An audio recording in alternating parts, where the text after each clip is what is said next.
All right, testing, testing. Can you say something into your mic? Yep, I can. Testing. Thank you. And here we go in 3, 2, 1. Hi, and welcome, everyone. My name is DM Bob Yo, and thank you so much for tuning in to Ask the DM today. And I am here with my dear friend, client, colleague, and any other C word that you can conceive of probably applies to GM Eddie J. Welcome, Eddie. Thank you. Thank you. How's your I can week? think of a few that might not apply, but my players would probably disagree. How's your week Um, been? Do anything it's interesting? no, I don't do interesting things. No. Um, but it's been good. It's been cold, so I've been staying inside. The weather Yeah. here has not been I nice, gotcha. although I shouldn't complain. I know the East Coast has really got it right now. Yeah. Well, and here in Michigan, we're tomorrow. Fortunately, I'm in northern Michigan. Southern part of the state is going to get slammed, is my understanding. So yeah, there's that. So welcome to anyone who happens to be in the chat. Make sure you comment your questions, any questions that you have, or anything you want to add to the discussion. So today I want to start off with, I've got a little graphic up there of some questions that you can ask in the process of building character backstories. And so we maybe referenced that a little bit, but really what do we want to talk today about is DMs. We get a lot of questions about backstories and what works and what doesn't, and how do you as a DM how do I as a DM deal with backstories, or how do I encourage them or discourage them, or whatever the case may be. So listen, I'm going to put Eddie on the spot. First, I want to know, as a DM, when you think character backstory, when someone hands you something or sends you, I guess they don't really hand you anything anymore. Shout out to my peeps back in the day who handed me notebooks and said, "Here's my character backstory." When somebody sends you something, and they say, "Here's my backstory," what's your initial reaction? What do you Okay. experience emotionally, psychologically, intellectually, physically? Well, first, I'm a big fan of big backstories. Now, I'm gonna there's a caveat on that, and we will get into that, right? I'm gonna circle back around, but I love to see a long, in-depth backstory. I love to see lots of names, places, things that have happened to the character. But more than that, before I ever even start reading what's in it, like, it tells me the player I have at the table. I don't have to look at a single word on that paper to learn an awful lot about the player that I have based on what they sent me. If they sent me a 1-paragraph backstory, then they have made a character to go with the character sheet that they plan to play, which is fine. That's not a judgment. That's what they're interested in. If they sent me a 3-page backstory, they're going to talk their way out of every combat that they can and role play most of my game. And I'm in love with that too. But both of those things give me information about the player before we ever even get into incorporating their backstory. So that's my initial visceral reaction: is how big is it? This tells me what they want out of this game. All right. No, that's you're not wrong, right? There's a lot you can learn about a player, not just by even before you read the backstory, just by its length and their enthusiasm, the number of questions that they have for you ahead of time. Yeah, absolutely. And now, all right. So I'm with you. I'm with you for the most part. I'll give you sort of my reaction here in a minute, but what percentage, if you had to put a number on it, on average, would you say of players in your experience over the years have actually sent you a backstory? On time? Well, let's say within the first 2 sessions, let's say. Okay, yeah. Submitted a backstory, I'd say it's a pretty low percent, actually. Maybe 10. That's probably an overestimation. Now, I would say the majority, 70, maybe 75%, have a backstory that we have concreted to a usable level and have fleshed out in the first several weeks. But to actually get a submitted backstory is pretty rare, which is unfortunate because I think they're incredibly good for both parties. So I'm going to be, this is my chance to be real, right? And of course, I've got clients watching this, and so but I'm gonna be real here. All right, you guys, you love me or you don't, but please don't throw things at your computer screen. I can't stand player backstories prior to the start of the game. They drive me up a fucking wall. There, I've said it. I've said Okay. it. I kind of want to hear Now, why, because I'm the all exact right, opposite. all right. So here's why. With the exception of a collaborative, intentionally sandboxed and truly collaborative storytelling campaign, which is a special type of thing, and it's an awesome thing when it's when it's meant to be that way. But apart from that, let's say I'm running Curse of Strahd or Rise of the Drow, which you guys can watch on Thursday nights, 7:30 to 11:30 on my Twitch channel here. Um, the backstory that the character develops at that point likely will not see much of the light of day. Not because I'm not interested, not because of any other reason other than the fact that character backstories, character histories in a preconceived adventure are distractions and side quests, right? That's their ultimate, the sort of the ultimate purpose they get. Now, that's not to say that you couldn't work a character's backstory into the main plot of an adventure, right? But for the most part, it's something that gets disregarded. And I came to that as a player first. I came to that as a player who came into campaigns with multiple page backstories, very excited about all the things that had happened to my character previously, only to find out time and again, regardless of the DM, that 95% of that stuff was really irrelevant to the game, to gameplay. It helped me understand who my character was, right? And it was valuable in that regard. It was valuable for me as a player to do it and understand who my character was or is. But yeah, so that's my hot take. Okay. Now Okay. we just lost 37 viewers with no, I don't know. I don't do count up.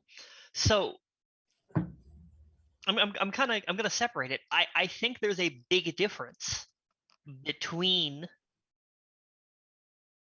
and this will go for pretty much every DM thing we talk about, honestly, between a module and, I'm gonna say the phrase homebrew campaign, but I'm gonna use that term really loosely. A homebrew campaign does not mean there is any strictly homebrewed material. It simply means like there are no necessarily new monsters, no necessarily new items or classes or any other such thing. But when I say that, I simply refer to the idea that the DM has created the entirety of the plot and the adventure, as opposed to someone authoring it and the DM simply reading it or running it. And in a campaign where a module, right, an adventure, Curse of Strahd is a great example. No, there isn't a lot of room for backstory other than helping you get to know your character. Because even the best DM is limited on how much he can incorporate that. It is very difficult to plug that into a campaign where the NPCs already exist, where the story is already written. Yeah. Well, and at that point, as a DM, I don't need to see it. I don't mind it. I mean, don't get me wrong here, folks. If you send me a backstory, I'm going to read it. I'm going to spend some time with it. I'm going to give the devil his due. But it's a much more useful exercise for you than it is for me, I guess. Again, unless you're running, yeah, and there's a continuum, right, between a complete sandbox campaign, which is almost always homebrew by definition, and running line for line an adventure module, right? And a good DM, in my opinion, a good DM running an adventure module does move probably 25% of the way toward a sandbox where player agency, character agency actually matters. But just because characters have agency in the story that's going on doesn't mean that their backstory jives with it, you know? No, absolutely. I definitely have had backstories that I don't know the right way to phrase this, that were just wrong. Like, I don't know how to say that a backstory was wrong, but it was. Um, it it simply did not make any sense to the world and adventure that was happening. Right? Like, those happen sometimes too. Um, but Kind of like the time where, you know, you're at a game store in the outskirts of Flint, Michigan, and you're playing in a one shot with some random folks at the game store, and you come around the corner in a dungeon, and there's an aboleth. Like, there's an aboleth in the dungeon. Not even like, it wasn't like there was a big pool. Just there's an aboleth in that room. oh, It just doesn't fit. It just nope, doesn't work. yep, It's just well wrong. done, Yeah, I well didn't done. do it, and I wasn't there. It's a secondhand story, so apologies to anyone who might be listening that maybe it was you that put the aboleth there, and maybe there was water. I don't know. I I appreciate them trying to challenge the party. That's my take. Um, Well, so I appreciate anybody that gets behind the DM screen. Let's be honest. And I'm not saying that to blow smoke up my own ass. I for the longest time was a forever DM, right? From the early 90s to the early 2000s. Well, I mean, really, anyway, up to the early 2000s, I was pretty much the forever DM. So no, I appreciate everyone who tries to DM for sure, and I super appreciate people who do it and stick with it. I'm gonna a quick shout out to somebody nobody knows, but if you know him, a guy named Tim Kendall. He didn't want to be famous. I haven't talked to him in years. It doesn't matter. He ran the game that I played in from the time I played it for the next decade. I played on Friday nights, and he ran it 20 years before that, and he's still running it today, as best I know. And those type of people, they deserve a medal for doing that, because let me tell you, running as a professional DM, you get different clients. Now, you have some carryover clients, but for the most part, you get to meet new people. The group is different. But when you run for the same group that long, there is this inherent urge to strangle people. But I digress. Back on track to kind of the backstories, right? Um, shout out to Greg D, who is definitely not watching because he's at work, but should he watch the YouTube afterwards, shout out to Greg D for being my one remaining long-term player that I've had since 95. And through many toils, dangers, toils, and fears we have already come. But yeah, and here's to another, I don't know, what is that, 30 years or something? Greg, we're really old if you're listening. so I'm kind of gonna I'm gonna piece out the adventure modules for a minute, because I feel like a lot of what we say will end up being irrelevant to adventure modules, whether we're talking about backstories or other things, right? A lot of encounter building, world building, a lot of the things that you learn to do as a DM, you don't do as much in an adventure module. Now, like you said, absolutely, there is a sandboxing element to those modules, because otherwise you're just a walking, talking computer, and they should probably just buy a video game. But in sandboxes, I think backstories submitted are extremely helpful. I think backstories are essential, but I think submitting them is extremely helpful. And there's a couple reasons I think that. First is it tells the DM what you want. Now, I mentioned earlier, like, oh, it kind of tells you like what you want combat wise. It kind of tells you what you want role play wise. But it goes a little bit beyond that. The things that you mention in your backstory, the things that have happened to your character and that your character has accomplished, are going to determine what your character wants to do.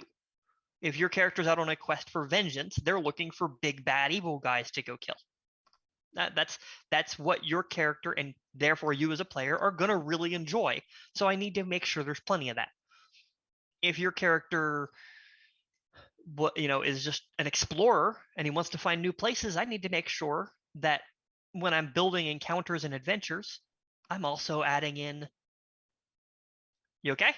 Yes, but what if, okay, let's pretend, hear me out here. Let's pretend that the player is an idiot.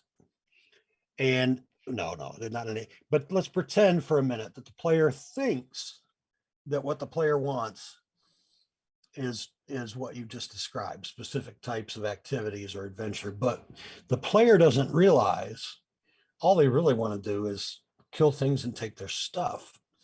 See, that's part of the danger of a backstory as a DM from my perspective, because you start investing in that character's backstory more than the player is invested. But please continue.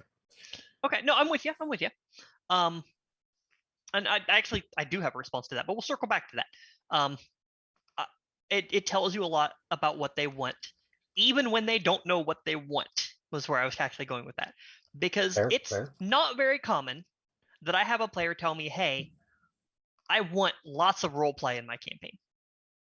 Now, that doesn't mean that I never have a player say that they want role play, but it's not often that they know going in that they want a heavy dose of that, and it gets even less common the more specific you get. I want lots of good explorable narrative areas, right? But they'll tell you that with their backstory if there's a sufficient backstory there.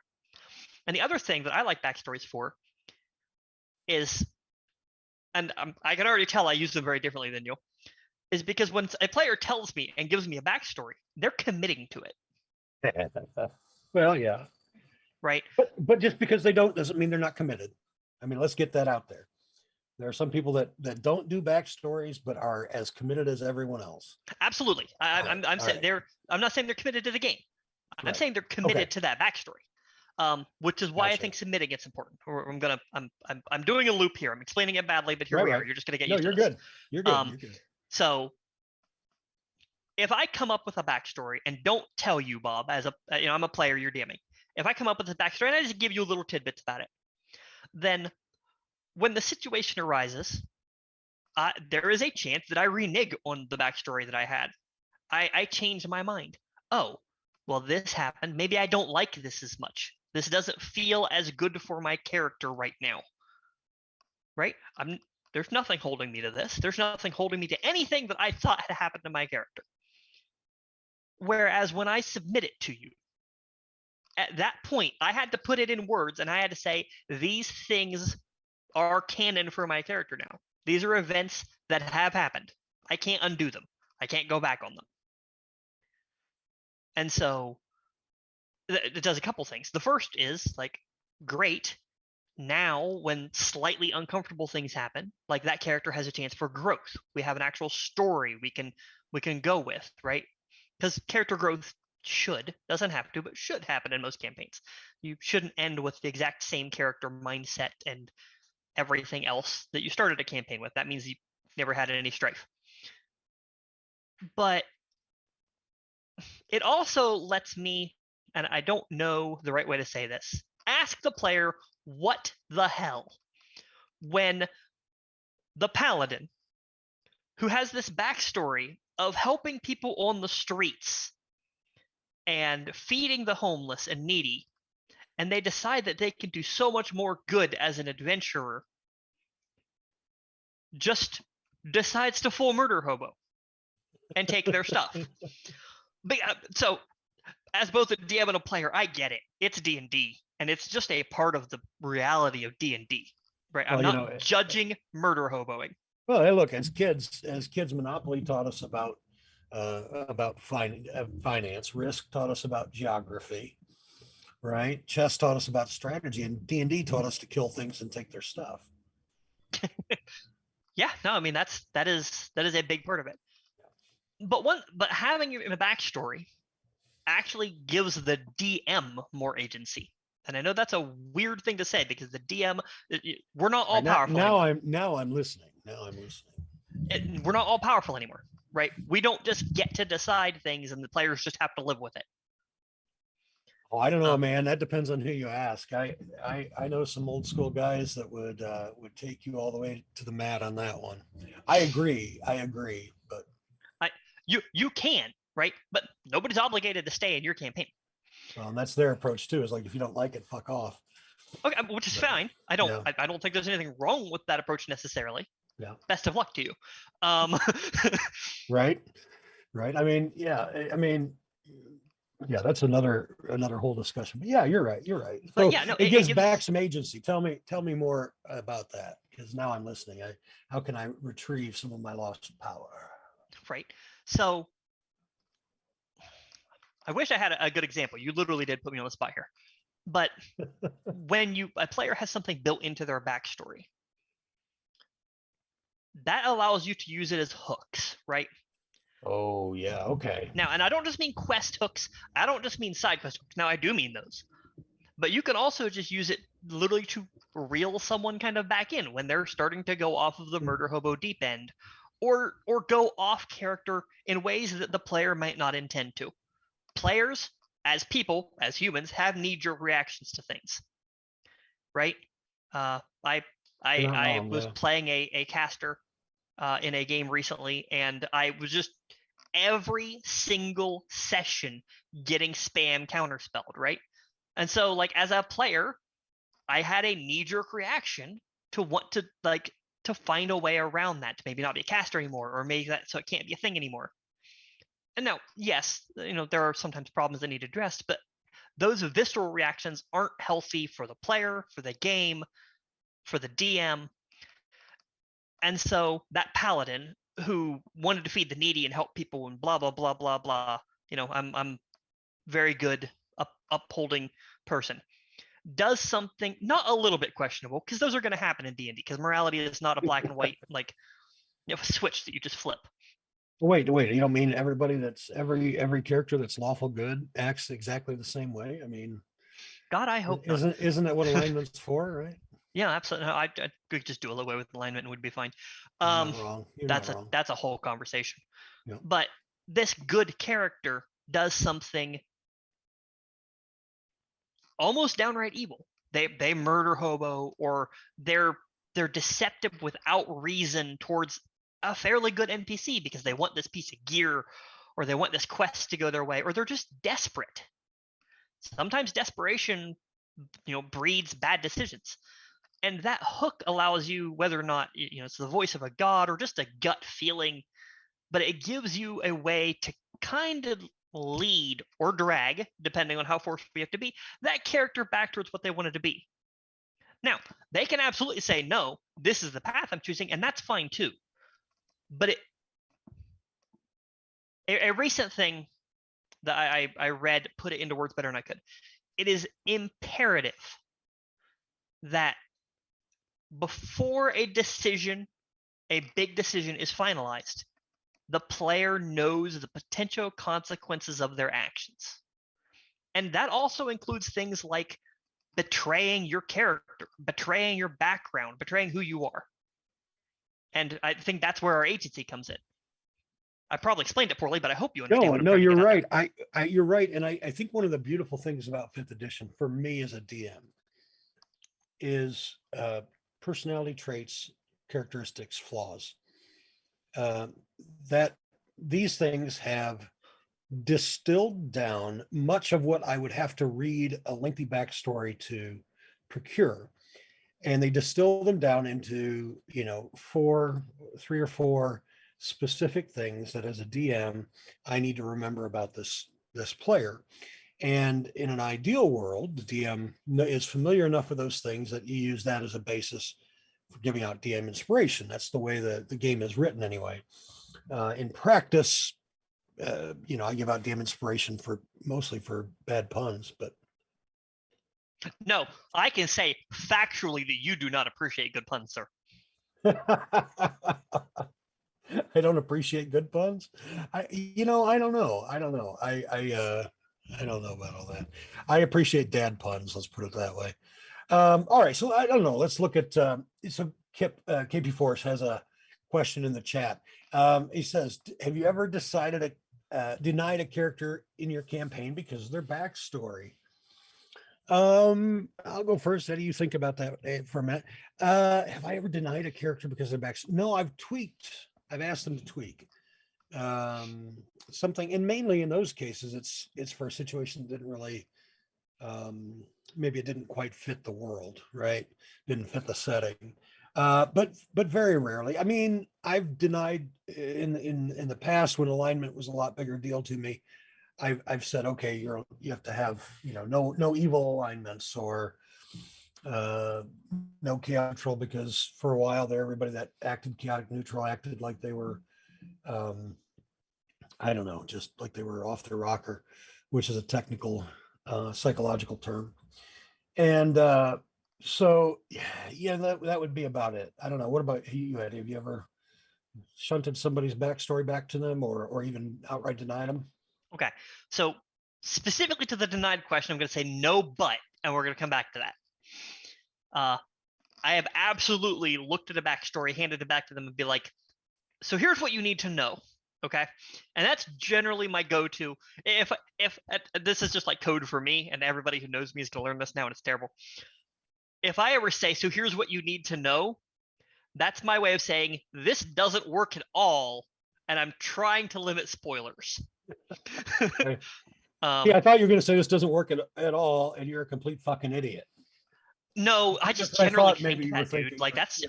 All right, no. all right. So, but as far as denying a character because of their backstory, so first, we're gonna have to separate professional from personal again, right? Just my group of friends. Obviously, no, I'm never gonna deny a character for their backstory because, okay, I might deny a character because of their backstory, but not a player because they are my group of friends. Haven't normally, and I'm really hesitant to ever say always or never. I'm very hesitant, but I think in this situation, I can pretty justifiably say there is always a way to tweak it to where it works. Now that the player might not be willing to move that far in their backstory to where they fit the campaign or fit what's happening. That's what it comes down to, and that's not just backstory though, right? That's character that wants to play a homebrew, whatever it is. The beautiful thing about D&D now with custom lineages is you can play whatever homebrew thing you want. There's rules for it. Right. Yeah. So anyway, and I'm a big fan of reskinning too, but really, backstory wise, that's a little more nebulous. Yes. Now, as far as I have denied a player, and it began with their backstory. Right. As a professional, and I tread carefully on this. Obviously, their backstory was not a reason for me to say no, you can't be here. But their backstory did lead me, and once again, this is just going into how much your backstory provides insight to the DM, to ask some more prying questions. What is it you want out of this campaign? What are your expectations? For me, what are your expectations for the other players? What do you think a game session looks like for you to enjoy it? And in this particular case, the answer to these questions were far enough removed from the campaign, from the currently existing party, from everything that was in place, that I had to say I don't think this works. Right? I just don't think this is a fit. Now, that's not necessarily, that's nothing against a player. That's nothing against a campaign, but there, in a professional setting, there are expectations, right? And it's important as a DM that you meet them.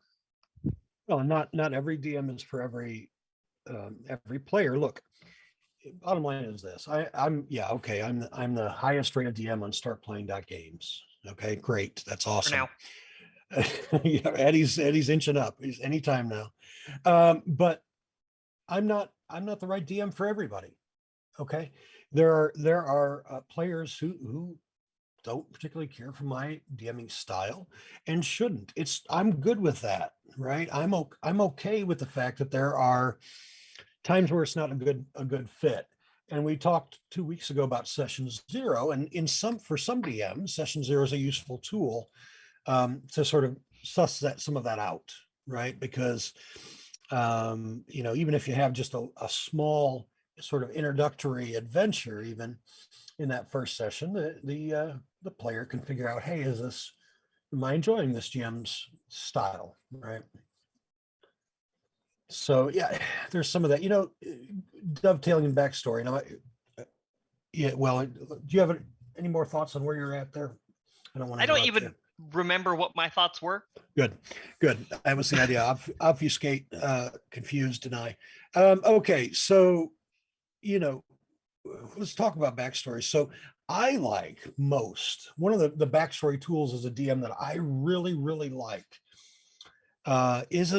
is character relationships. And I've done it different ways, and depending on the group, I'm often it's something I do specifically. Other times it's something just happened. For example, I'm starting campaign tomorrow night.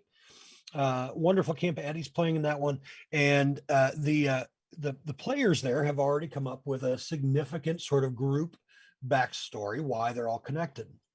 Now, what I like to do in absent those kinds of things, what I've often done is I'll take um, players randomly. Let's see, I've got 6 players. I'll roll 2 dice. It's a 3 and a 6. So it's player 3 and player 6. And I'll say, okay, you two have a connection. And I'll roll another dice. If it's odd, the connection is positive. If it's even, the connection is negative. And the players then get to decide between themselves what connection their characters have. And the idea being that if it's negative, if it's positive, it doesn't have to be huge. I mean, it could be, right? They could be brother and sister, or that, or married, or whatever it is, family. On the bad side, though, there's sort of a limit, right? You want it to be um, something that's a tension between the two characters, but nothing that would prevent them from at least trying to adventure together. And so then, even in a published adventure, that's a backstory element that those two characters can develop over time. How is it now that suddenly I'm working alongside this person who just drives me nuts, or maybe they accidentally murdered my goat, or whatever the situation might be, right? Um, those I like. That's stuff I'm into. And then usually what I'll try and do is make sure that every character has 2 connections, right? And they might both be positive or both negative, whatever. And so in a 6-player group, literally half the group is always connected by 2 degrees. Sorry, the entire group is connected by 2 degrees. And I think that it is a shortcut. It's a hack for character bonding, but also relationship stories as time goes on. I don't know. Have you ever done anything like that? Um, no, like just straight up no. Actually, like I I have never implemented characters knowing each other outside of my own. Now, as a player, I do it a lot. Like today night, I'm not straight up going to take credit for the idea that we all should know each other and have the shared backstory. Right. Don't even care. No humility on that one. It was fun. I enjoyed it. It was my idea. Um, but no, I have never decided that characters have a relationship. I've sometimes tried to be like, hey, maybe you two would know each other from here, or something like that. That I kind of read the party on. Um, Now, I will say my favorite type of player, in as far as the backstories go, is not the one who sends me the stuff that's a 3-page story. It's great. I love it. It's the first person to post some amount of backstory in whatever chat we're using.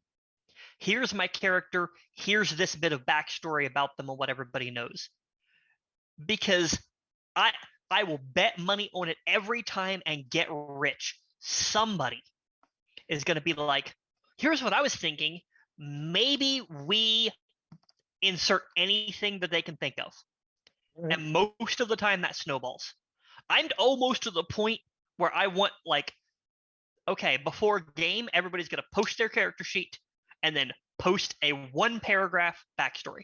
It doesn't have to be a page. It doesn't have to be insane, but it's something that other players can read because it's going to give other people ideas. D&D is a collaborative game at its heart. I like that background is now that sort of third leg of the character stool. It doesn't get as much attention, of course, as race and class, for lots of reasons. But I loved it when that was introduced in fourth edition as sort of this third this third leg, because it also it instantly creates backstory, but it does so concisely. And then, of course, if you're using the suggested personality traits and whatnot, it dovetails traits into the character background. So I think it's an excellent tool. It's a tool that does what players have been doing for a long time. Some players have been doing for a long time, which is writing out a backstory. For the players that don't enjoy writing out a backstory, it provides them still with some of those elements that the beneficial elements that you're describing, I think. No, absolutely. I mean, as far as character creation goes, because we're talking about backstory, we're really like it is a branch of character creation, right? Oh yeah, And sure. Character there's really two types of players who make characters. Now, it's not a switch. We're not talking like you can't be both A and B. There's everyone falls somewhere on this line. There's a lot of players who create a character concept. No spoilers on Tuesday night game. I'm like, I created, I am a pirate, right? That is where I started. And that is normally not how I make characters. I am normally a B. We will get to that in a minute.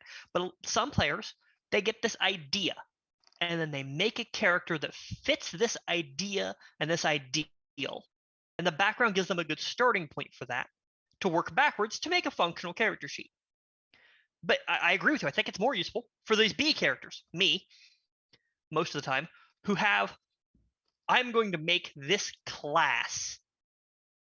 Like, they will have a 20 level full plan out of what race and what class they are, what feats they're taking, what magical items they want.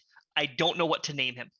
Like, that's a Right. thing, right? I don't know what happened to him before this. I just know what character sheet I want to play during combat, which again is fine. But I really like that, like you said, the backgrounds allow those players to get a person behind that sheet without having to labor over it. Yeah. Yeah. Well, and KP4 is talking about those connections too that comes through. He says, I'm a big fan of introducing new NPC as having a relationship with a PC, former military buddy, childhood friend, ex-lover. This helps my non-outgoing PC to engage more and create that backstory in game. Yes, yeah, and you know, I think we covered it, maybe even that was it last week with the 50 tips or 2 weeks ago. Anyway, yeah, that's an excellent tool. I used to, and again, I fall back on my long-term player, Greg, will tell you that he didn't like to submit backstories at all because then it was a tool that I could use against him. You know, NPCs were part of that. And so there was a running gag among my group in the 90s that all the characters, all of their family were already dead, right? So nobody could come in and like betray them. And it was sort of this running gag. But yeah, I mean, and you can bring in an NPC unannounced, right? I mean, even if the character says, well, I'm an only child, well, guess what? You actually had a twin that you didn't know about, or whatever it was, an older brother that was sold into slavery, was an enslaved person after before you were born or whatever. So yeah, that's a you have to be careful with that, right? With non-outgoing PCs. I learned this over the years. Some PCs, some players are just sort of shy, and they can be encouraged to participate more verbally and whatnot. Some players just like to watch, and don't want or need to be encouraged to speak out more. Some players have crippling social anxiety, and just being there in the game is enough for them, right? So you kind of have to really suss out the player a little bit and watch for those cues. If they're not having a good time when you bring in their ex-lover, you know, just fade it right back out as quickly as you brought it in. Yeah, and I think you can most of the time have a good gauge on that before you do it, right? Um, and like you mentioned, my little quip on it is like, offer a player a spotlight but never drag them into it. There you go. I like that. Offer a player spotlight, but don't drag them into it. If they want to be there, they'll jump on it, right? If it's just that they can't get the screen time, they can't get the voice time, they don't have a nail in the story, they'll bite. They'll bite every time. If they don't want it, that's okay. Yeah. Which is why I'm hesitant to bring in things that the player might not like, depending on how much backstory they have. And I'm going to circle back around to backstory. We'll use Greg as an example here. I don't know Greg, but I'm going to preface everything because that's what I do. D&D, some people even when they say they understand, make the mistake of not realizing that D&D is everyone at the table trying to make a good story. It is not the players versus the DM. Okay, then it's a very common mistake, right? And it's very easy to get even lost in that sometimes. So, I'm gonna interrupt you there because I'm a big advocate of the idea that there's not a wrong way to play D&D. There are things I don't like, and there are things I'm glad are falling on the ash heap of history. DM versus player mentality being one of them. Because at this point, DM versus player mentality at my table is a rim shot, right? It's, you're now facing an ancient white dragon. Obviously, as the DM, I'm going to kill the whole party and make you all start over to create dramatic tension. It's not, it's not genuinely, hey, I'm trying. Doesn't mean there won't be a TPK. Doesn't mean there aren't player deaths. I've had both as a professional DM, and obviously as a private DM as well. But that's something that can stay on the ash heap of history as far as I'm concerned. That said, if somebody else wants to play it, I'm not going to tell them not to, but I'm good. I don't need to sit down at that table. Right. No, I agree. But that mentality still lingers sometimes. Yeah. Like you mentioned that there was no backstory because he didn't want it used against him, right? Right. As like a weapon or a tool. Now, to an extent, I understand. But really, like I'm expounding on that idea. He didn't want to give you a backstory because he doesn't enjoy that in his game, and that's okay. Yeah. If they don't give you a backstory, they probably don't want a random NPC to come in that knows them. They probably don't want a random connection that they had. That's not the dramatic effect that interests them. A character lingering between life and death in combat might. Internal strife between party might, but they don't enjoy the completely out of their control elements of the game that they then have to navigate, and that's okay. And players with a backstory generally do. And everyone has a backstory, right? I need to be clear. Players who like submit one or even have an in-depth one that you really get to know, right? Sure. And that kind of tells you that, like, hey, they're more inclined to embrace the drama of the game. And I use the word drama loosely because some people are going to think of it and just take it totally like not how it's intended. But I think that's a good indicator. Yeah, you're not wrong. For me, I'm going to be honest. For me, so like I put up this list of character building questions for quick backstories. And again, I'll let you all look at that as you want. Those are some good questions that'll kind of who. It also helps with party connections. Who in your party does your character trust the most? Who do they feel comfortable around? Who do they think is the most experienced adventurer? How far has your character traveled from home? What do you miss when traveling? What's one thing your character can't resist? On and on and on. Those things are fine. Hello, Urian Bilou. Hello to you as well. So those are all things that you can look at. Here's how I do character backstory. All right, for me as a player, when I create a character, I do I'll create I'll choose a background, personality traits, flaws, and what are they called? The hooks, the ideals. Thank you. traits, flaws, ideals, all of it. And really that's what and typically then a basic their basic composure. How do they compose themselves? Are they wiry and secretive, or wily and secretive, or are they friendly and obnoxious? Or in the case of, for example, my Monday night character, he is. I went in thinking, well, he's fairly stoic and generally um, generally thinks he knows what's best, but doesn't always say it and doesn't always insist on it. And so that's everything I knew about my character, and the fact that he was an archaeologist was his background. So, but as time goes on, I've developed in my mind anyway, as the weeks have gone on, a little bit more about him. Like, for example, he's an Eladrin, and he's older. He's 300 years, and the old man in the party, the fighter, Old Wally. Whether or not Old Wally knows it, Laushan has been watching him for a while, watched his adventuring career, and now that Old Wally is old, he sort of feels some strange obligation, mainly because he was at one point in love with Old Wally's mother, who then chose someone else, the human husband, instead of Laushan.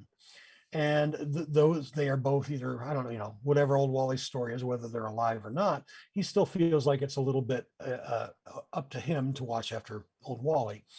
And so, these are things that will eventually come out in session, right? Up to this point, all I've given anyone is Laushan remembers when Old Wally was young Wally and refers to him as young fella. Right. The rest of it can come in as time goes on. And maybe it was his grandmother, not his mother. I haven't figured that out yet, or whatever. I only have one thing to add. Yeah.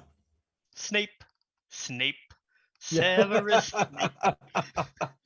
You know what?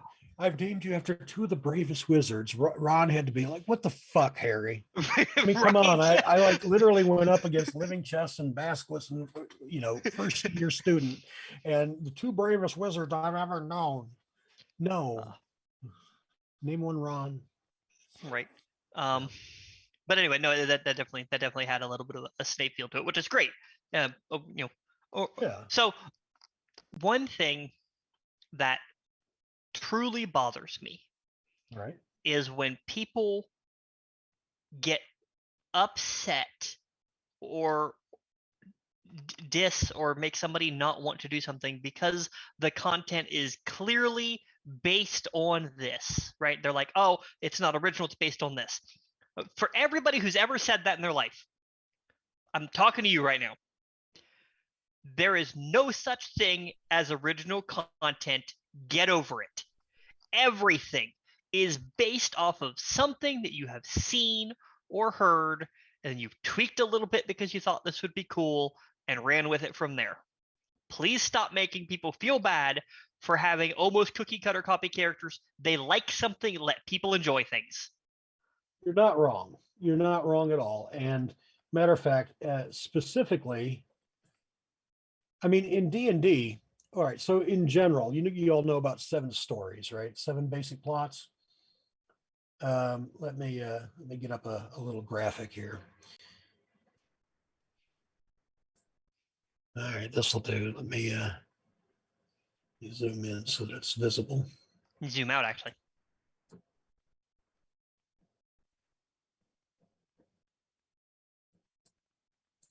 All right, why? Oh, wrong key. Let's see.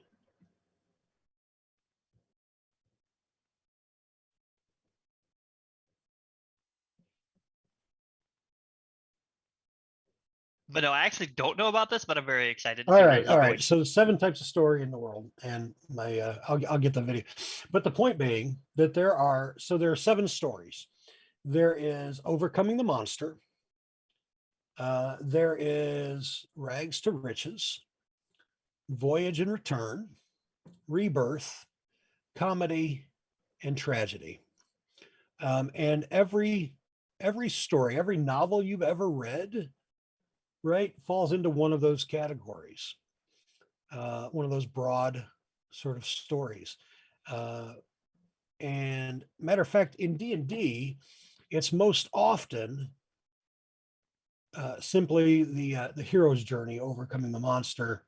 I'm sorry, voyage and return, or the quest, right? The hero's journey in D&D. But it's definitely the same thing. Lord of the Rings, what is it? Voyage and return, and the quest. I don't know. Give me a good movie or something. Give me your favorite movie or your favorite novel. Oh, I mean, you already did. It was Lord of the Rings, but let me think for a second. All right, give me a second favorite. Give me another one. The Hobbit. No, I'm kidding. Right? The Hobbit. Okay, it's not my favorite. It's actually one I don't like, and I love throwing that in Bob's face. But let's talk about Star Wars there. All right. Hey, Retro Relic, by the way, is here with us. Welcome, Retro. All right, so Star Wars. Well, very obviously, Star Wars, the original Episode 4, is absolutely the quest, right? It's the hero's journey. It's which includes elements like the crone, which in the case of Star Wars is Obi-Wan Kenobi, right? So the crone is a figure that helps the hero on his journey. Yeah, give me another popular TV show, book, movie. KP Force mentioned 13th Warrior. Oh, that's been a minute. Gosh, 13th Warrior. I don't even know what that is. I don't even remember that one. That was Daniel Day-Lewis or one of those guys. I Have the World, Retro Relic says. I don't know that one either. 13th Warrior. Don't remember the movie. Give me another one in the chat if anybody's got one. In the meantime, let's pick one. Sleepless in Seattle. All right. So that is comedy, right? Episode 5.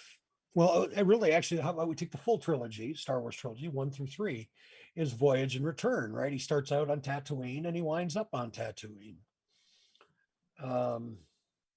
So these, and there might be elements of their story in there as you go through. Overcoming the monster. Well, Luke fights the Rancor in episode 6. That's that's overcoming the monster. So, yeah.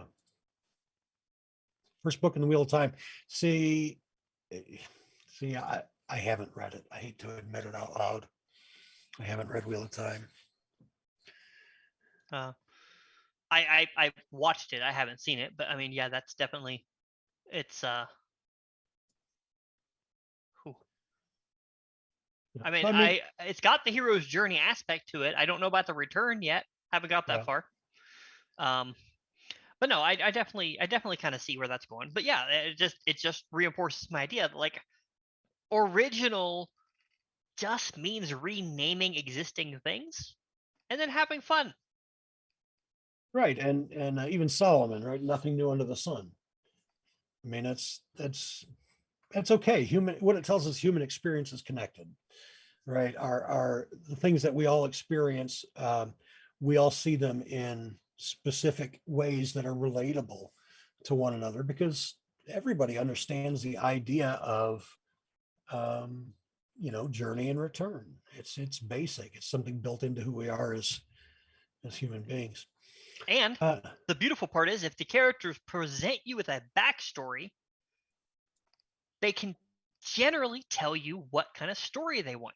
Like I kind of already said that, but I'm just going to reinforce it. Like if they're going to tell you where they're from and what happened to them and where they're going and why they're out there, then they're probably wanting the hero's journey. Yeah. If their whole family was wiped out by a red dragon, we think we know what they want, right? Like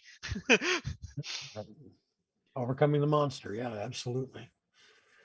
No, you're not wrong. It's useful. It is useful.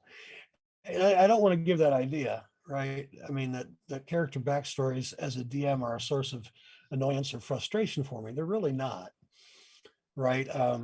I just, again, my question is how useful are they in certain circumstances? For me as a player, when I also found the other thing I found when I wrote backstories is I didn't want to play the character that I'd written, right? I found out he had a completely different take on life than what I thought when he was just numbers on the page. And I like a little bit of flexibility there to sort of retcon, without commitment. But that's, you're saying already, you're saying by submitting it, then it's commitment. So, and maybe I'm just commitment phobic. Well, maybe not. I don't know. Angie and I, we've been married 25 years this past December. So Huh. maybe My not too commitment condolences. phobic. Congratulations. Um, Luckiest man in the world. I am, without a doubt. All well, right. that's all we So, want. yeah. All right. Well, let's take about a 5 minute break here, and I would like to, when we come back, Eddie and I, we will get back to Rockholm. Rockholm, of course, is the city or the village that we've been building collaboratively, and so let's see what we can come up with. Maybe a short adventure. I know we talked about some hooks the first week, and let's see what we can build together after the break. We'll be back in about 5 minutes.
All right, and we are back. Welcome back to Ask the DM.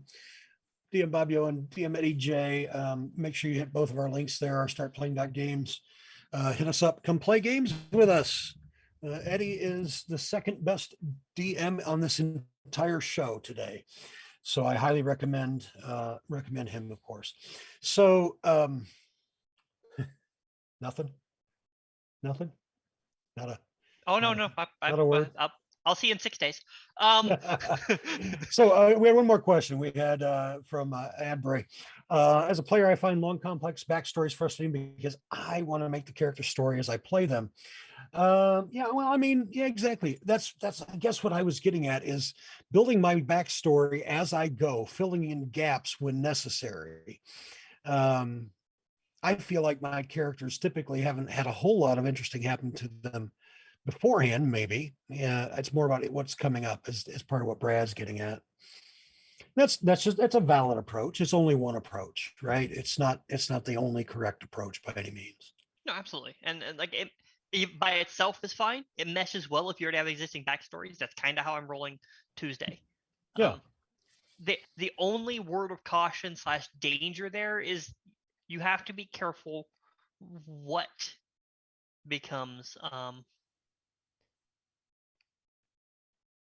becomes part of your character's story as things progress, right?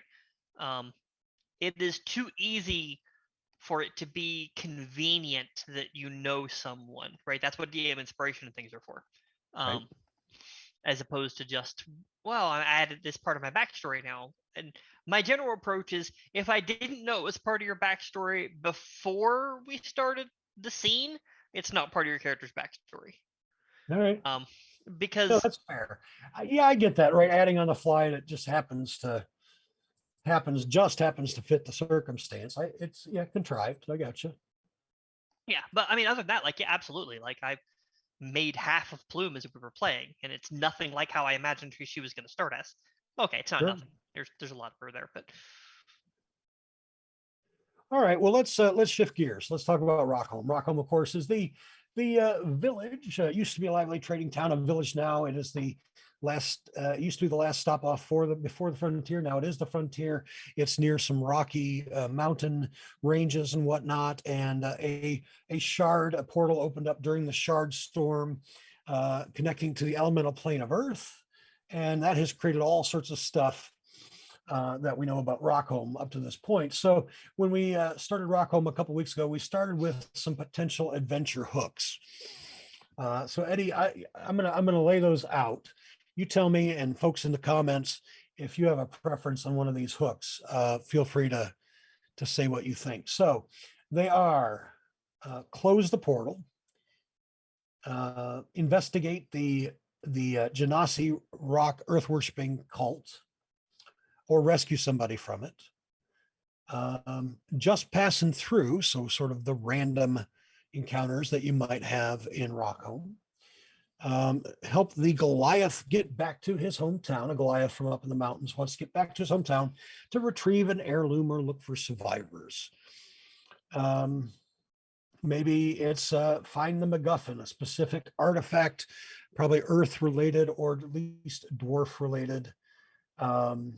Or address issues being caused by deep gnomes and Durgar, Zwerfnebelin, and deep dwarves. So any of those off the cuff sound appealing to you, Eddie, or anybody in the comments? Please comment. Let us know what you're thinking. Eddie, what do you like out of that? Well, I'm kind of gonna be a pain in your ass here because my thought is none of the above. I actually had a couple in mind. All right. Addition. Well, yeah, sure. Why not? Go for it. So we'll add them to the list regardless. Yeah, absolutely. There's the witch in town, right? And like a good quest hook is to either help or stop her. Also, you're gonna find a theme here. I love double-ended quests. Sure. I absolutely love it when the quest goes either way and it's total player agency. And so that leads me into the second one, which is to either negotiate with or stop the harassing elves from the forest as well. Again, we don't have to run with either of those at the moment. They're just, I wanted to kind of add them at least. And elves in the forest are PETA, if I recall, right? They're yes. Yeah, they're upset about how how the animals are being trained to go in and Close the portal could be interesting because is it just close the portal, or is it go through the portal, learn, take whatever, come back and close it, right? Is it well, and yeah, and maybe it's really a combination hook, right? But maybe it's close the portal by getting the MacGuffin on the other side. yeah, no, absolutely. Yeah. All right. Well, I don't see any comments coming through from everyone else. So I don't know. You pick, Eddie. What do you like? One of the ones you mentioned, or one of the existing? Let's flesh out this cult. Let's All get a right. cult quest and flesh that out. All right. And so the quest was investigate or rescue someone from the cult. All right. So I haven't really talked, or we haven't really discussed much about adventure design, either off show or on show. So this will be an interesting experiment as we do this, Eddie, because I don't know what process you go through to design stories or quests or whatever, and you don't know my process either, so it'll be interesting. So for me, one element that I'm looking for, I'll start with something that I need in here, and then you can tell me something you need. Something I need in here is to know right away who the bad guy, or let me say it different, not necessarily who the primary antagonist is, and what they're doing that the players give a shit about. So we remember we talked about in the cult. Let me look at my notes here. And let's see, it was primarily Earth Genasi, right? Did we decide that? I don't know if I think it was primarily, there were others, but like the leader was definitely Earth Genasi. A gender fluid Earth Genasi. All right. Okay, so I got to know some things about him. So help me flesh that out, and then about what he's doing. So or what they're doing. So gender fluid. So we use a they them pronoun. And now I'm just going to throw this out there. If you're real old school and ideologically, for whatever reason, you're against that concept, you don't have to use this as written. That's a different discussion, right? But and let me also put out there as a disclaimer, you all can use this content whatever way you want. Nothing proprietary about it, right? We're all just kind of riffing together. So, but we have a gender fluid Earth Genasi, uses they them pronouns. And what do we need to know about them? Private motivations first. All right, let's start before we know anything else. What's their motivation? Well, they're gender fluid, but more than that, they're not going to have a family for whatever reason. We can figure out what that reason is, but like no kids are coming, no family coming. There's no brothers who are going to have like no nephews. That's it. This is the end of the line. And for whatever reason, they won't go quietly into the night. They are going to do something to make a lasting impression on this plane before their time is up. Well, there's no progeny, so got to make their mark in the world some other way. Yeah. Now they might not publicly like that's not what they're going around shouting, right? But that's why they're doing this. Right, on a very I like that, because it's universal, and it's not specific to this story or even to fantasy, right? I mean, that's a motivation that anybody anywhere could have, right? That certainly can lead to good things or bad things. They want to make their mark. It's their legacy, right? Yeah, that's a big word. His motivation is legacy, if we were to distill it down into a single word. I'm impressed. I didn't know you went that big with words. I am a like a friend of mine on Facebook. I am a graduate of the Everett Academy for Gifted Spellers. It's not a real academy. But I did win second place in the third grade spelling bee, which was the big spelling bee for our elementary school was third grade. So I got that going for me. Nice, nice. All right. So end the line, no progeny. Legacy is what he's all about. All right. So that's his motive. What's he doing that he thinks is going to change the world? Man, so like there's a couple ways this could go. So let's just explore them both, right? So he's leading this cult. Either Yep. he genuinely believes he can save this town by either bringing their elements under control or getting rid of them or whatever. He either genuinely thinks that with enough support, he's their savior, or he's playing a long con. Yeah. So is it delusion or is he a charlatan? See, that's a tough one, right? I like both.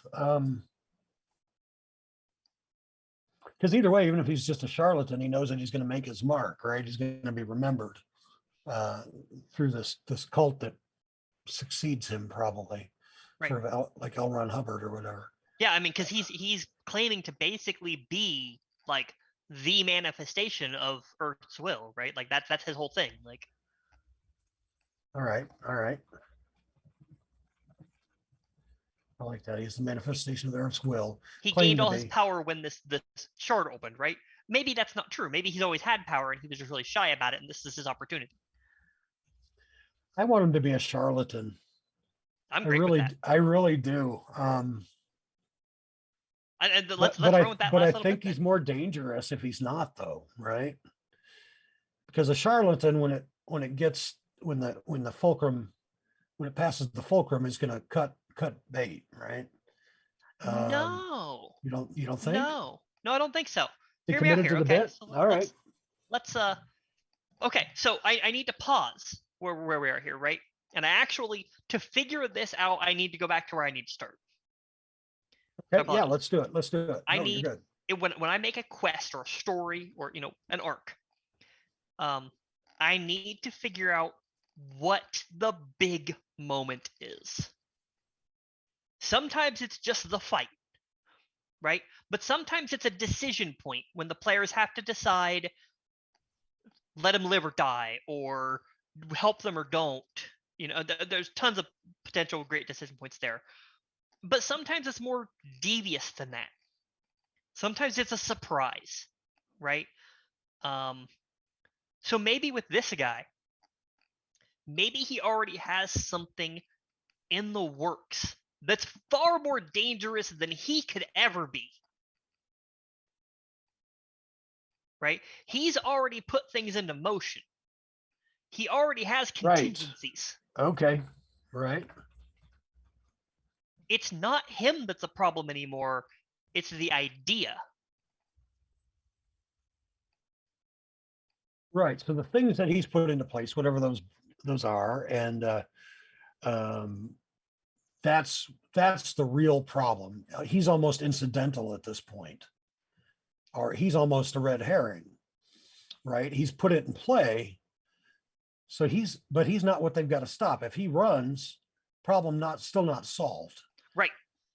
Getting him out of the play definitely helps, right? Because then he's not feeding it. He's not encouraging it. They're not looking to him. He's not guiding it. But killing him, removing him, making him run, none of that fixes it, right? But maybe they don't know this right away. I feel like it's a moment. The quest is to stop him, right? So they're going to put this effort in, track him down, get him to a location where we can confront him, have the actual confrontation, and then he flips the script. Great. But you can't stop me. Well, and maybe he doesn't know. Maybe he doesn't realize that what he's put into motion can't be stopped. He thinks he's in control of it, right? So maybe it's a ritual at the end. Oh, and he's tricked himself. He thinks he's directing it even, but he's not. He's now at the service of the real big bad, whether or not that real big bad ever shows up on screen, right? Maybe he's doing Tharizdun's bidding, Oh, Oh, I've got something for you. all right. All right. Maybe not a ritual, right? He started a practice of taking something not quite mundane.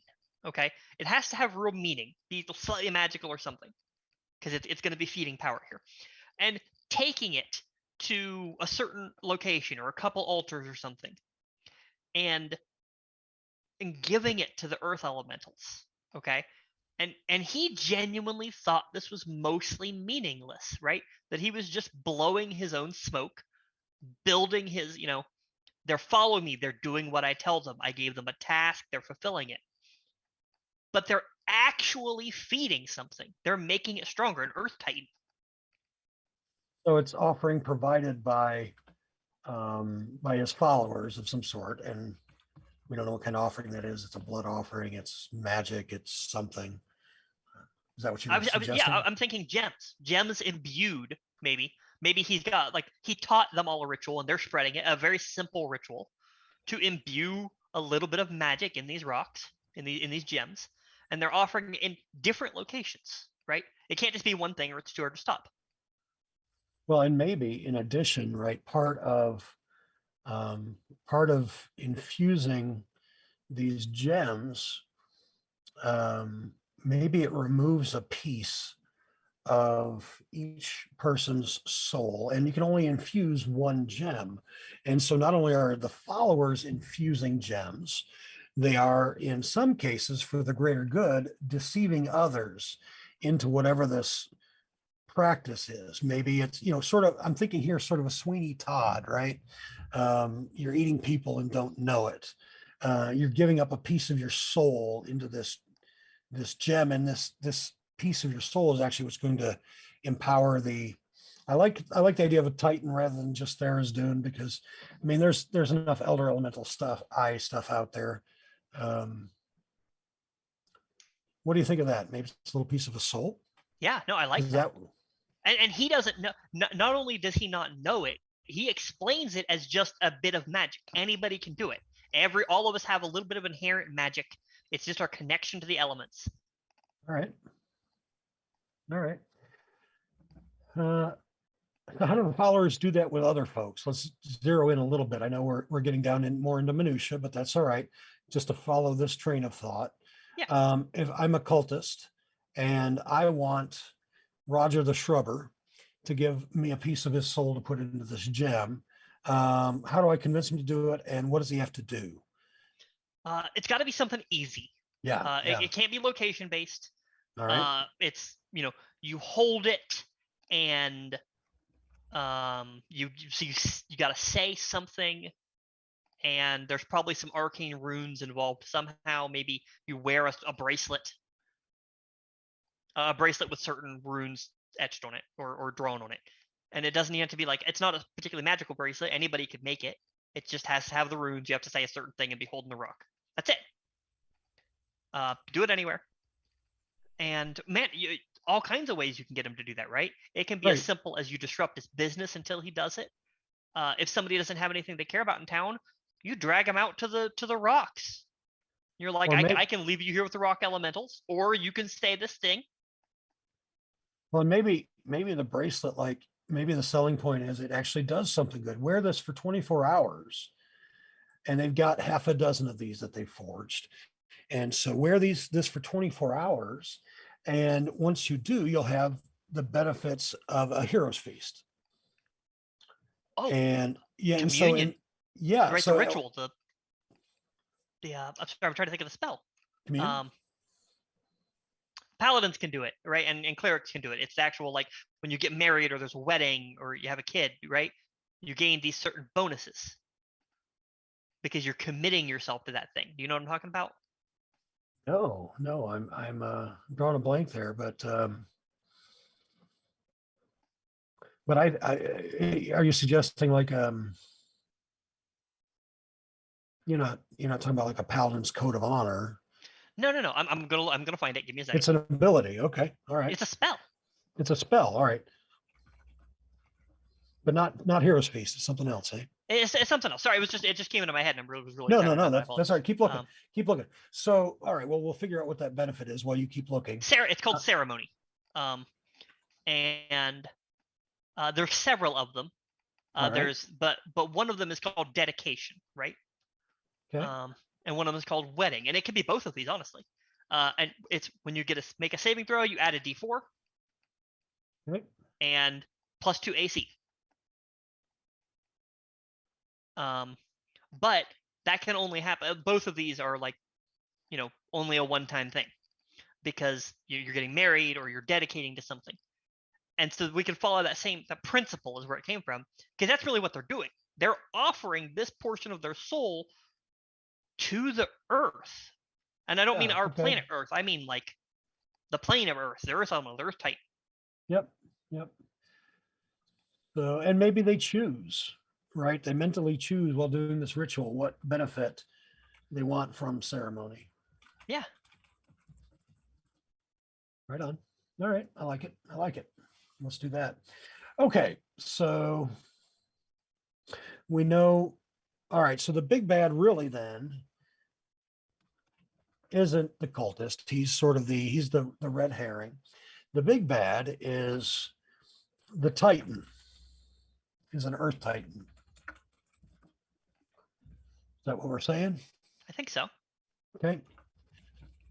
So, while we could certainly easily enough come up with and probably should customize the big bad, I think for the purposes of our time together today, let's pick a base monster framework that we would use for that. Okay, give me just a second. Yep, I'm looking. I mean, Earth Elemental is sort of obvious. We use that as the starting point, but what else? Kind of Earth related. What kind of adventure level are we thinking? I mean, that helps us kind of narrow down what we want to start with, right? Well, yeah. Let's say. Well, we're talking about with cultists and whatnot, and if there's a 2-layer or 2-level big bad, I'm thinking that the cult leader has to be maybe like a CR3 encounter. And so it goes easier than what the party thinks. And so instead, the big bad is maybe a CR5. Okay, so we're thinking of the lower level, right? I mean, I don't know. What do you want to do? It's up to, we can go higher if we want, because even your basic Earth Elemental is CR5. So if the Earth Elementals are sort of servants, then we want to go bigger, of course.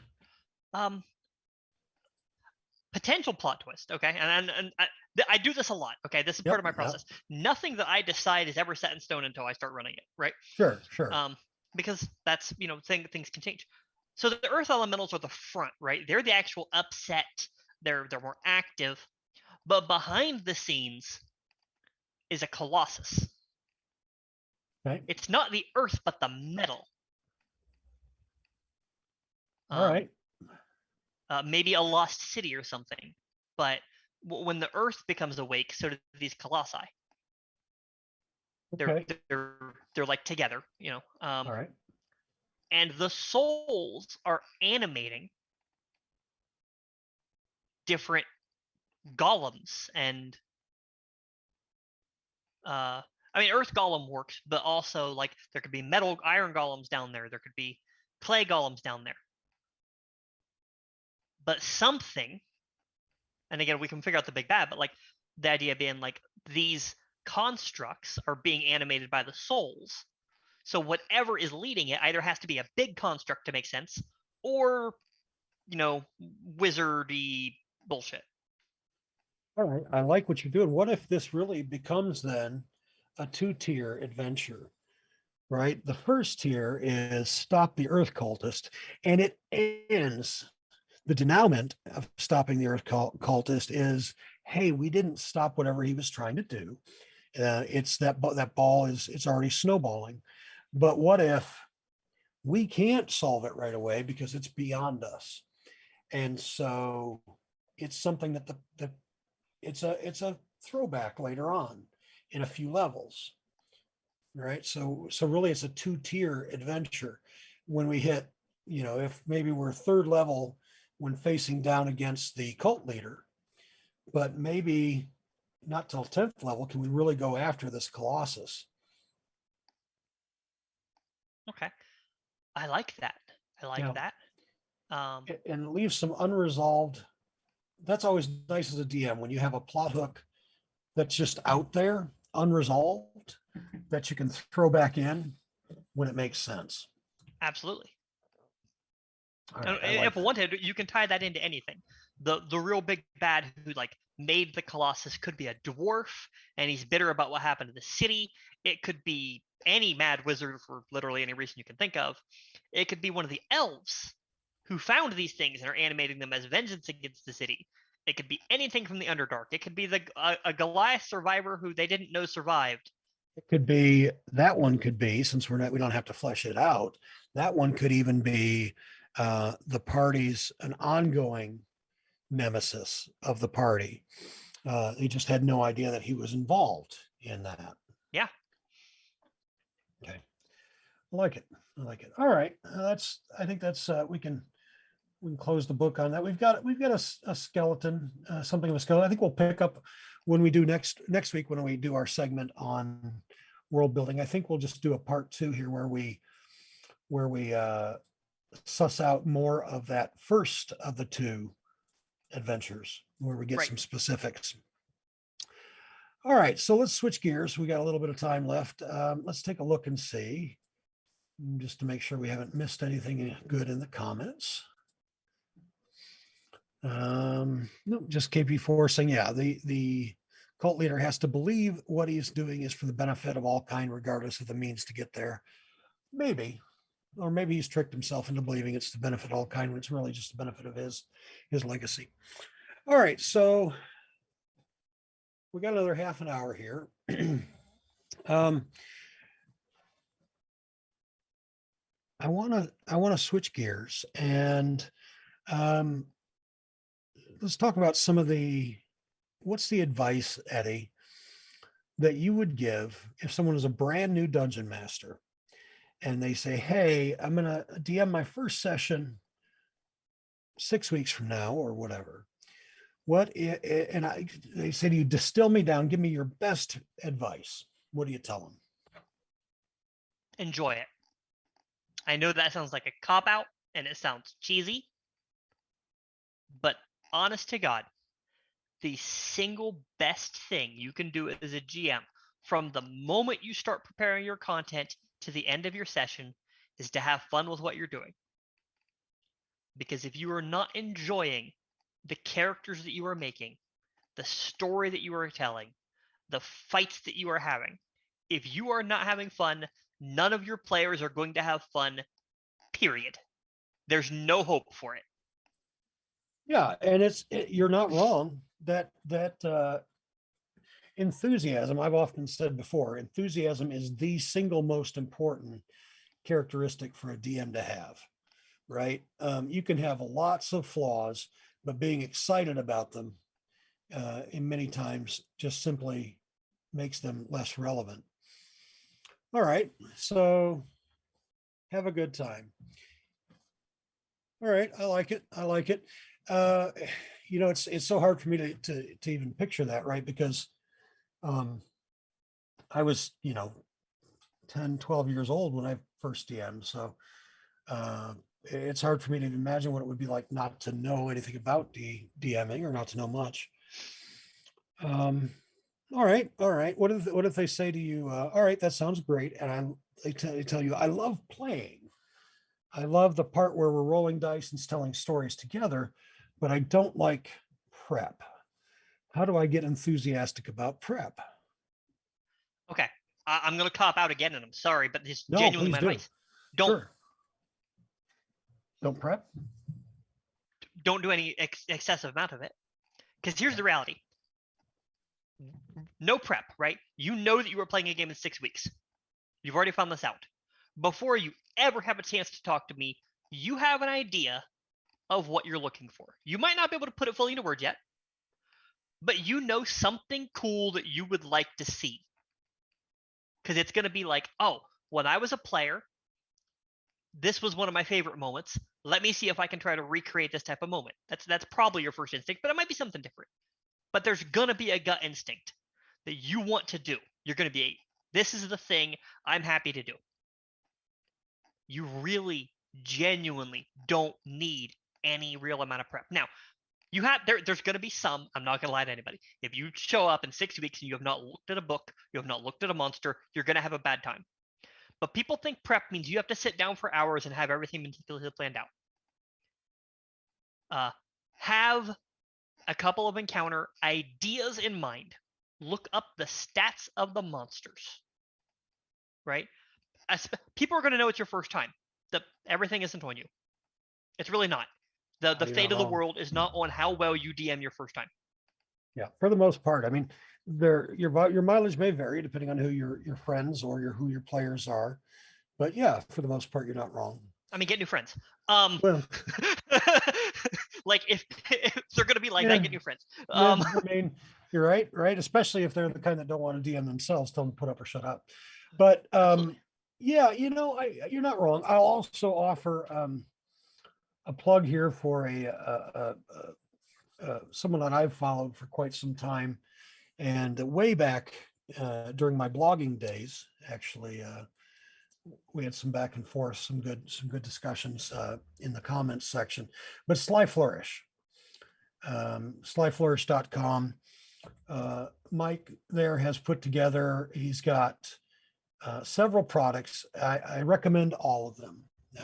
There is the Lazy DM's Companion, the Lazy DM's Workbook, and Return of the Lazy Dungeon Master. And I think there's one even called just the Lazy Dungeon Master as well. But he also has a section of his blog at slyflourish.com called Tools of the Lazy Dungeon Master. And it gives you just kind of the basics that you ought to have that'll really help you run a game with very little prep. Now, he's got specific techniques that he talks about doing to do those things. For me, it's the general principles that he works with, right? So for me, like, for example, I don't use the workbook per se, but the advice there. The other thing for me that it's hard to talk about that, or hard to grok that too easily, is that, again, when I sit down to play, I'm pulling on years of not just experienced DMing since the early 1980s, in addition to all the fantasy media of whatever type, right? Movie, book, TV, what have you, that I've consumed, and not just fantasy, but all the stories that I've encountered. So those stories are there to be pulled on, at a moment's notice. And maybe that's a tool, or that's a skill that DMs have to build, right? Using what you know. Yeah, no, I there's definitely something to build there. I kind of want to make you grok this. So the story already exists, right? Yeah. You decided you're going to DM. The baseline of the story is there, and over the next 6 weeks, you're going to go to bed and occasionally think about it, and your mind's going to wander, and you're just going to come up with a story. It does not require dedicated prep time. Don't try to force it. Creativity doesn't work that way. Sure. So all that's left is, how much do you want to put into the encounter? You don't like prep work. Okay, cool. Don't try to use tools with lots of line of sight. You're not going to enjoy it anyway. If you don't like building it, you're not going to enjoy using it. Promise. Right. If you don't like detailed maps, don't, because you're not going to enjoy it. And if you don't enjoy it, they won't enjoy it. We're just going to keep coming back to the same theme. What if I don't build a perfectly balanced encounter? Okay. Yeah, you got two options there. You can tell them going in, like, hey, I don't really know what I'm doing. The encounter might not go that well. That's a fine option, honestly, if it's your first time. But let's say you really want it to go well.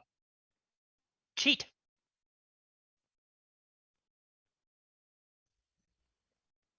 That's a very good, topic. I think it was KP Force last time even that had mentioned, sort of adjusting on the encounters on the fly. And I think that's worthy of its own segment. Let's next week. Let's put that on our agenda actually. And because I grew up in caveman days, I need to get my chisel and stone out here to make myself a note about it. But yeah, let's talk about DM cheating because it's a great tool when done right, and it's terribly destructive When done poorly. and off-putting when it's done poorly. So that needs its own segment. All right, But all right. when I mentioned cheat, I literally just meant adjusting stats. If Yep. you going into this, you've played the game before, right? In the example we're working with, right? You've played. I did. enjoyed playing. Yeah. Now I'm DMing. If you don't have a pretty good grasp of the monster you are fielding, there is a decent chance that neither do your players. Fair. All right. And I'll allow if it. you're not doing a lot of prep work, there's a good chance you don't have the tools set up to where they're going to have easy indicators of how healthy is the monster, what was its AC, how hard does it hit, does its abilities recharge, what can it do? If it's too strong, don't use an ability. Deal 50 damage to it they don't know about and make it bloodier than it actually is, and roll with it. If it's too weak, just give it more HP. Right on. Or regen. Have I like regen. more than HP, more than just a bucket, more of it hit points. I like to start them out with regen. And as the encounter goes on, and if it looks like they're going to be too easy to handle, I'll bump it. If it looks like they're going to be too difficult, I'll just eliminate it. And that's something the players never actually don't necessarily need to even see. That's just one of my little hacks. Yeah. Now, I don't know. I think like if I think back to how I learned to DM, it was original Redbox. And so original Redbox had, I don't know if you ever read it, Eddie, or any of our listeners, but so what you had was, it was sort of like the choose your own adventure book. Where you get it, you read along this story, and you say, if you want to hit the goblin with your sword, go to paragraph 72 or whatever. And so then you'd flip in the red book to paragraph 72, and it would tell you that the goblin instead ate your brain because you missed. I don't know. And maybe it would have you roll a dice and say, if you rolled a 15, go to paragraph 72. If you get lower than 15, go to paragraph 48. And so that was and then that was sort of the first phase of introducing you to the concept of the game. The next phase was basically a transcript of a scene. And so it would say, DM says this, player, David, who's playing Silver Moon the Elves, does this. That's all lost to history. Today, more than likely, for most brand new players, they came in not with a transcript, but by watching Matthew Mercer or Dimension 20 or Dungeons and Daddies, whatever. So they're listening to a script as opposed to reading it. But then that was my introduction to D&D in the Red Book. My introduction to DMing was, here is an adventure module, and it's linear, and it's, the plot train is decided, go follow it. And that's how that's your adventure. That was easy. It was easy to learn relatively for me at the time.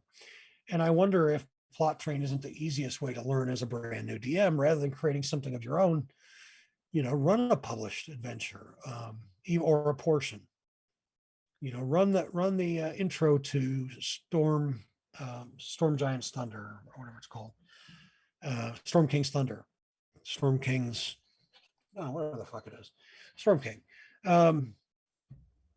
What do you think? Is that maybe is that somewhere where you would point somebody? I think that's your mileage may vary, like Right. really heavy. I'm also gonna fix my video real quick. I apologize. Yeah, you're good. That does nothing for me, right? And that doesn't mean it won't do anything for other people, because I know everyone is different. Like, the hardest thing I can do is read off a script. Sure. I can't do it. Okay. And that's a personal thing, but like all the way back to when like I was real religious in school, and I was gonna be a preacher, right? So I did like preaching, was actually a thing I I did. didn't know, you and I both, I didn't know that. That's funny. But some of my colleagues at that, I call them colleagues, they're still kids, but you know what I mean. Like some of the people doing the Yeah. same thing as me, would have like their whole thing kind of written out, right? And they knew what they wanted to say at every moment. It was never me. I had like 5 bullet points and I just kind of rambled. Right. And it worked for me, right? And I think that would be where I lead people. What works for you, right? Yeah. A lot of my DMing, right?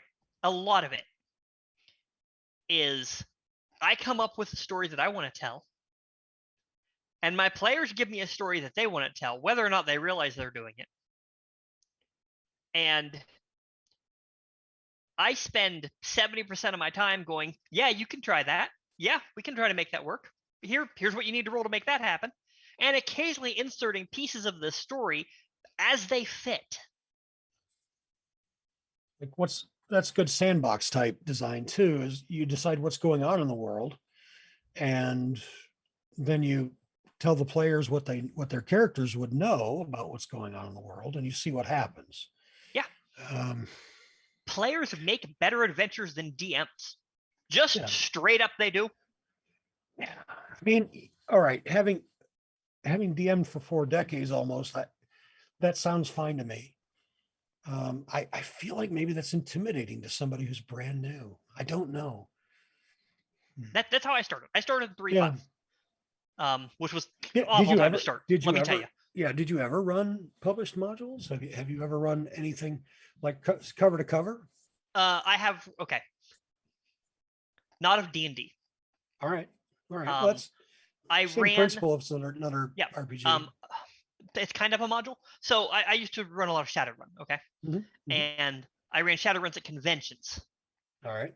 which if you've ever run at a convention, they kind of give you the packet. Here's what you're running. Here's what you're doing. Yep. Get it done in 4 hours. Yep.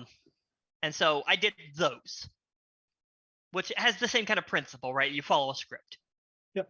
Absolutely hated it. Every time I had the opportunity, I went over to the intro to the game session, where you sandboxed it. Hated it. I loved it, but hated it. Because I loved the game. I more than I didn't like being told what I had to do. Okay, I didn't like being told what my players had to do. All right. I want to offer my players opportunities and to let them do their thing. And I think that if any caliber of DM, from old, experienced, ancient people like you to brand new first time DMs. My tablet for next week. I've etched. Oh my. I love how you didn't even get That's it my right, whole dude. note. Like That's you my whole note. literally like started a second line and we're just like, I don't know what I'm doing, and started the third one. Sorry, I gotta throw You're that one not in there wrong. too. You're not wrong. Little glimpse into how my brain works. But like, if that type of thing works for you, in general in your life, and you'll know this before you DM, I think is the key there. You will know whether you are a more freeform person, freeform person, or if you like that rigid structure. And if you like that structure, by all means, I do not think modules are bad. I do not think DMs who run modules are bad, and I do not think players who enjoy them are like less of a player. They're just different. I like, I enjoy both. I like running published adventures. I also like, I'd rather on average steal from them instead.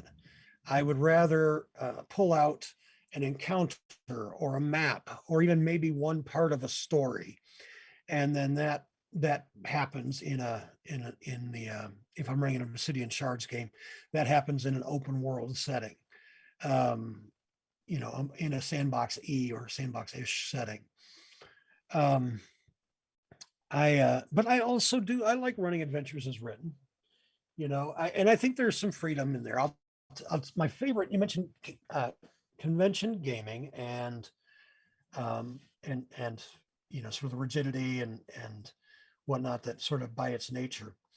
So I'm running, this is 4E days. So, and it was the year Essentials was released. So I want to say 2010,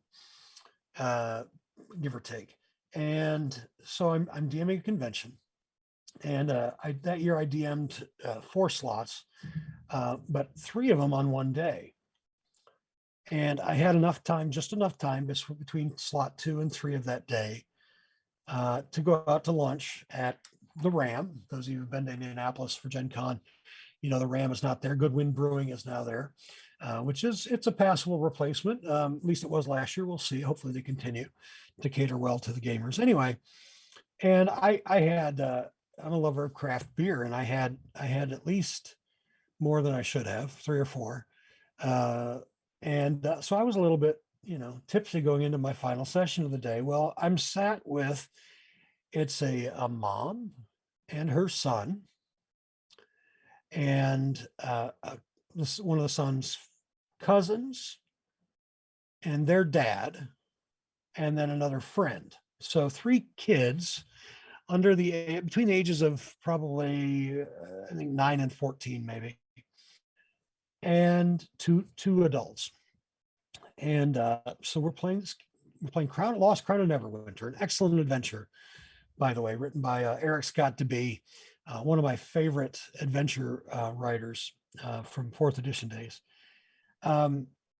Anyway, and long story short, there's a bad guy with a hat, and I initially just described him as having a hat, but after they defeat them, they've got this guy captured, and so the kid says, "All right, is he wearing a hat?" I said, "Yeah, sure, why not?" Kid says, "What's the hat look like?" Now here's where I made it unique, because the description just said he had a hat. I said, "Well, it's kind of purple, and it's a large brim purple hat, sort of like a felt, a soft material with a tiger stripe band around it and a large feather." Because for whatever reason, that's the hat that appeared in my mind. And the kid's mom looks at me deadpan and says, "Did you just give my son a pimp hat?" So there's still room. The point being, there's still room for plenty of individuality and creativity.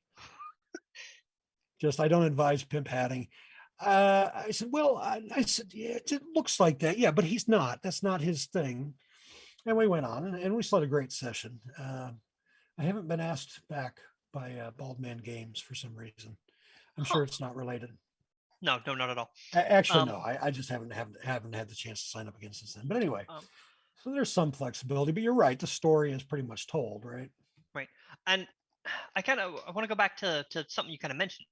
Because we already kind of talked about DM cheating, right? And Sure. what I guess probably the favorite piece of advice I'm ever going to get to say are that the best DMs are the worst humans in the world, because the best thing you can do as a DM is lie, cheat, and steal. Okay?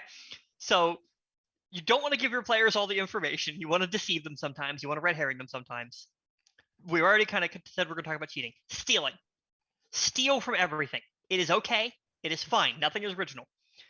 And okay, so you experienced, anybody who's ever tried to write a story or write a DM is going to understand what I mean. When you write a story, you have a moment that, or a scenario that you put more love into than the rest of the story. I'm going to use Ravenloft example. Strahd and Castle Ravenloft are wonderful, beautiful pieces of that realm.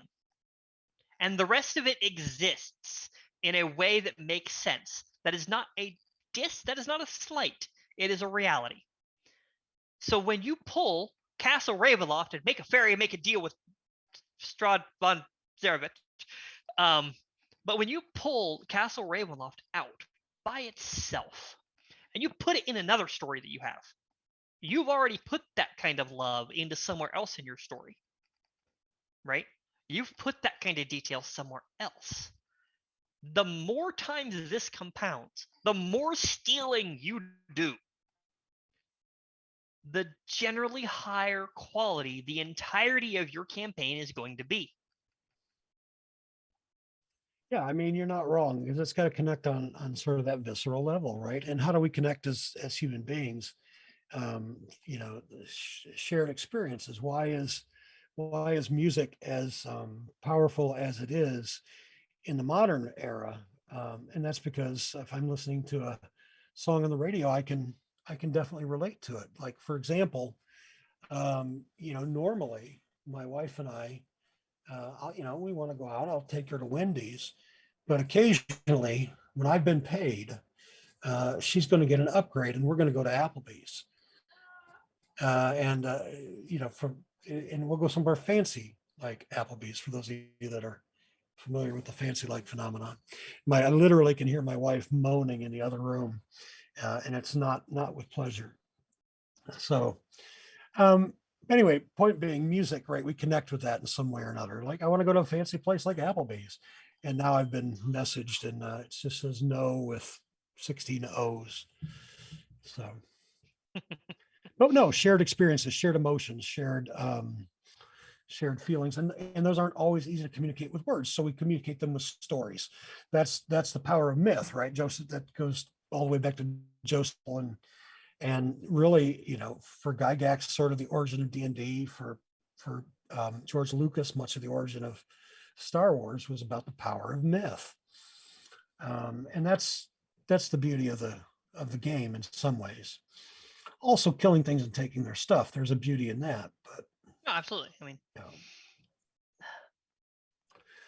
right on, right on. I don't know what other first time DM advice would you give? I think one thing I would say is, um,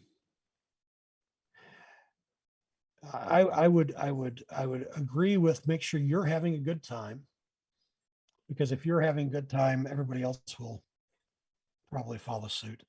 I'll definitely agree with that advice, but I'd also say, and this will vary from person to person, but pay attention to what your characters are, what your players are saying, and whether or not they're enjoying, not just the words that they say, but how engaged they seem to be, um, with different parts. Because, like, maybe you have a player that's not engaged at all in RPG, doesn't mean you're crap at RPG as a DM. It might just be that player, right? It must be their play style. But someone needs to be engaged, right? Or maybe during combat, at least if everybody in the party is engaged, you know, and excited during combat, then you know you have a combat heavy group or whatever. But my point being, try to at least tacitly take your player's temperature, understand where they're at, make sure they're having a good time, because that is part of your job. It's not that you're a dancing monkey, right? Because if you're not having a good time, they won't, no matter how, you know, much you try faking it. But you know, also to be aware, and that just is contrast to the idea of back in the day, where you're the DM, you're God, whatever you say happens, it happens, and fuck the rest of them. If they don't like it, they can go fucking play somewhere else. Well, that's a shit way to be as a person, but if you want to game that way, that's fine. I'm not going to game with you, and I'm also going to think, you know, it's kind of a shit way to be as a person, but then I can be a little judgmental and condescending from time to time. I mean, I think that happens to best of us, but I wholeheartedly agree. Like, Yeah. read the room, right? Reading the room is Yeah. just something that you should be doing. Yeah. I mean, as a DM, obviously, like, but any position where you are in front of a group of people, you need to see how engaged that group of people is. And I think my last big piece of advice, and it's maybe even more important, but at least as important as have fun, is say yes. Yeah. Say Oh, yeah. yes as often as you possibly can. And two ways to do that, right? There's the yes and, which is ideal, right? Is to say yes, here that your idea was, because it affirms the player was thinking. And here I'm going to build on it. I'm going to riff on it. We'll makes it both our story now. And then there's also the yes, but, where the character, the player idea is sufficiently far off enough that you feel like it would derail maybe somebody else's fun or derail your story or what have you. So there's a way to say yes. Yes, you can do that, but it doesn't work out the way you had hoped exactly, right? But so you're still affirming the attempt. You're affirming their contribution. Try not to reward it with something too negatively, right? Maybe just not quite what they were hoping for. Still positive. The yes, but is not yes, but negative. It's yes, but something different, positive. Yeah, and that's hard as a DM, especially, us old school guys that have been playing for 1,000 years. Because for a long time it was, this is my world, you just play it. It's hard. It's hard even for me, right? And I've always been, since I've been playing, it was to an extent like a shared world, like especially the groups I played in, and even more so now. And it can still be very hard as a DM to let go, right? It's hard to have an idea of what you want to happen that isn't mandatory for the story. You just think it would be cool, you think it would be fun, it's something you would like to have happen. And you have the power to force it. It's hard to let somebody else dictate how this plays out. Now, power sharing as a DM is a tough thing, both at and away from the table. When you're running in a shared world, especially, it's that's not for everybody. Some DMs want to control everything that happens in the world for whatever reason. I guess I'm not gonna judge them for it necessarily, but if you're going to play in a shared world, one of the things is you have to agree, okay, it's not all mine. I don't get to decide everything in shards, right? The shared world that I run in, I'm the editor, right? There's a sense in which that can become gatekeepery, right? Like whenever somebody submits something, I'm going to tweak it. I'm going to fix not just grammar and such, but I'm going to go continuity. I'm going to tweak it with what the rest of the canon is, only because somebody has to do that. But at the end of the day, it's still not my story, right?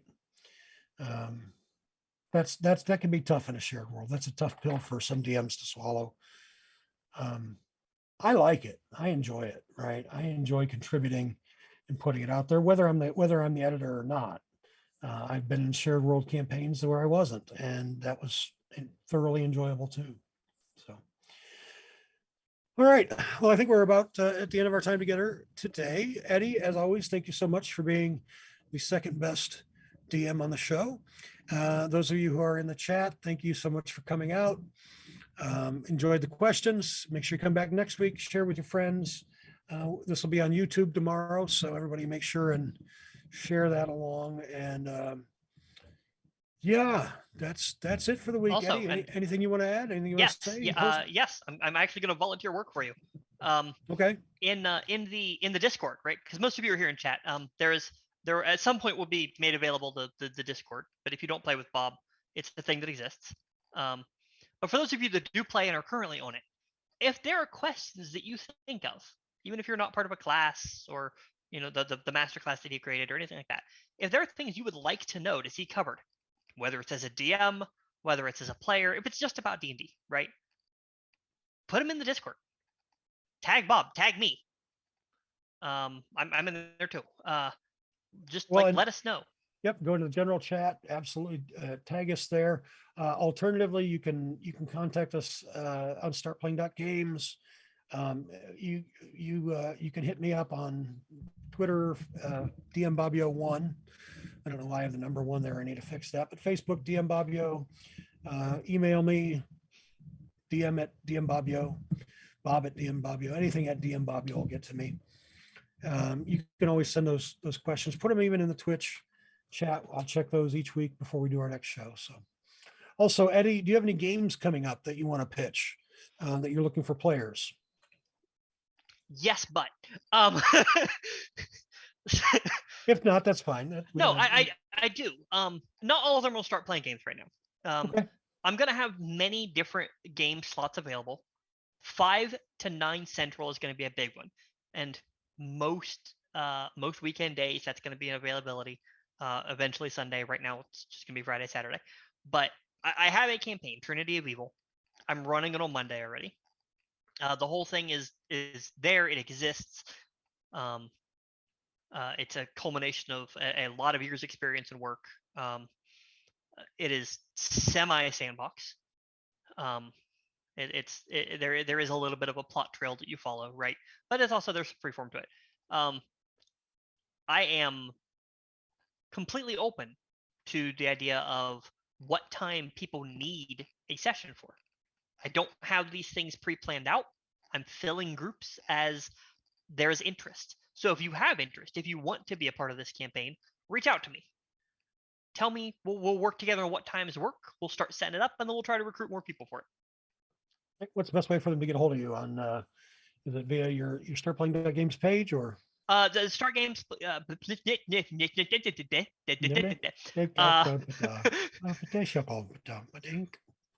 The Start Playing Games page. I will get an email, so I'll respond to that pretty quickly. And Discord.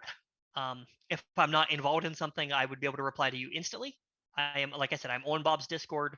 And sometime in the near future, I'll make sure that I put my personal Discord link here so that you can just try to add me as a friend and message me that way as well. Add more links and stuff. Yeah. All right. Sounds good. All right, everybody. You reached out to Eddie. I can personally attest Trinity of Evil is a lovely campaign. Unless you're playing with the people that I'm playing with. Shout out to Matt for joining the game. So I don't have to do all the healing as a wizard. So It Warlock wasn't going well anyway. Don't let him trick anybody. Wasn't. It was going poorly. All right, everybody have a great week, and we'll see you out in the world.